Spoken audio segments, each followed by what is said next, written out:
happy to note that it has recently released the guidelines in collaboration with the Central Zoo Authority and Ministry of Forestry, Environment and Climate Change for the zoo frontline workers on COVID-19 investigation for captive animals.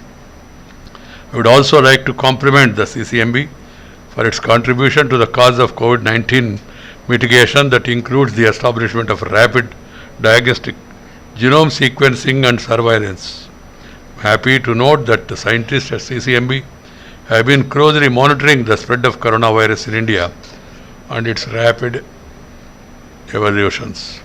Research done at this CCMB has also shown the coronavirus spreads through air and it can be detected in sewage and wild animals.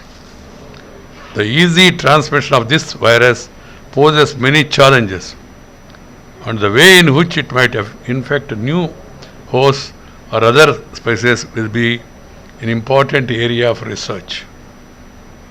This is where the CCMB can take a lead and shed some valuable light. I am told the idea to set up this LACONS, a unique facility, was mooted in early 1990s, when India did not have a lab to study the genetic variation and reproductive fitness for wildlife samples. Since its inception, this LACONS has developed several biotechnology tools and used them for wildlife conservation. The universal primer technology, which was explained to us, pioneered by this LACONS, has strengthened wildlife forensics in the country by providing a powerful tool to bring offenders to trial and deliver justice. This is a very major achievement that way. The technology enables identification of an animal just by its tissue samples. This has empowered the state forest departments to implement forest protection measures. The benefits of this technology have been extended to prevent illegal trade of wild animals, wild plants and their parts. I am happy to note that this LACONS scientists using DNA from animals as the source of information have helped tortoises to be repatriated back to their homes in Nalamala Hills, and they were rescued from the smugglers.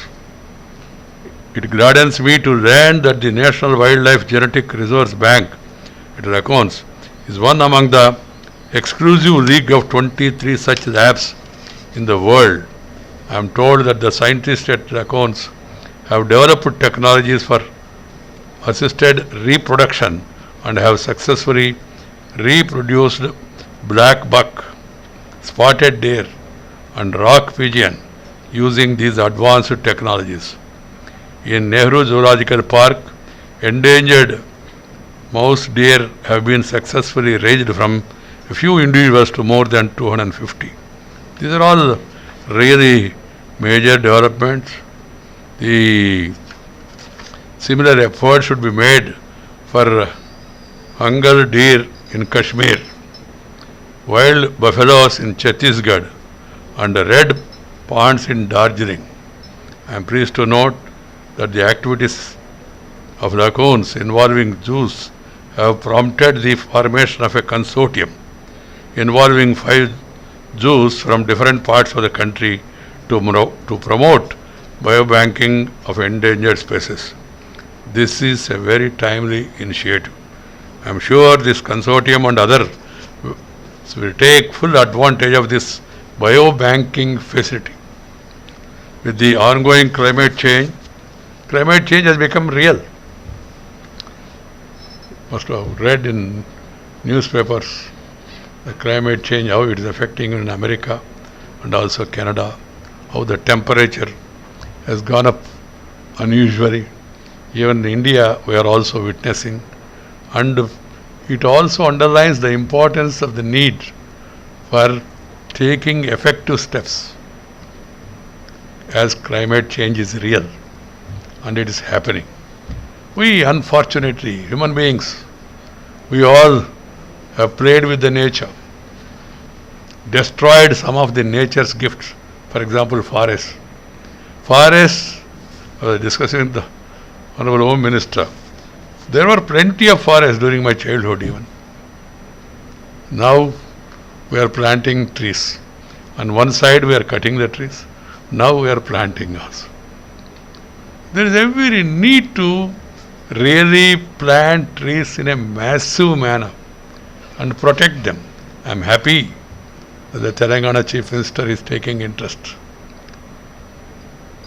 Afforestation is need of the hour. We must go out of the way to develop forests, greenery at every place, including place of our residence. We have some of the most biodiverse regions and is home to a wide range of ecosystems such as forests, grasslands, wetlands, deserts and coastal and marine ecosystems. We not only need to protect and preserve our ecosystems but also make every effort for conservation of endangered species for the well-being of animals, plants and humans. I have always been stressing the need to protect nature, preserve the culture for a better future. Nature, culture together for a better future. This is what I stress everywhere. I am sure that the modern biotechnological tools will help in mitigating the adverse effects of wildlife and ecosystems. Before concluding, I would like to appeal to people to shed vaccine hesitancy. Some people think vaccine is a government business. The business means work of government. Vaccination is for our protection. In fact, it should become a national movement and every person should get vaccinated, make their family vaccinated and also take initiative to educate the neighbors also, because it is the safest thing that has been proven.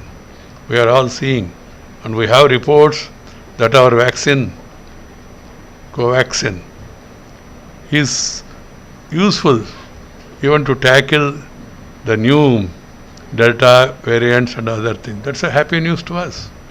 So our scientists, our doctors, they are really great, they are doing a great job. But we must take advantage of it and we must pass on the information to the people.